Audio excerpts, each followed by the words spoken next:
times 5.4,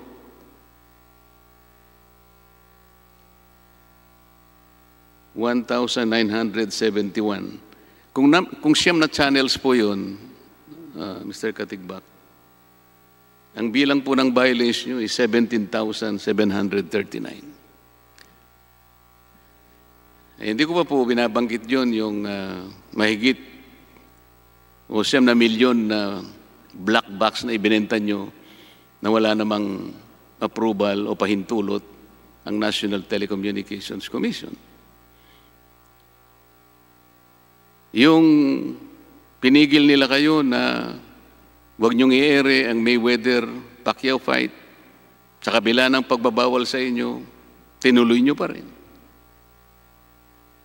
So paano po kami maniniwala na dahil sa kayo merong code of ethics at merong kayong kasamang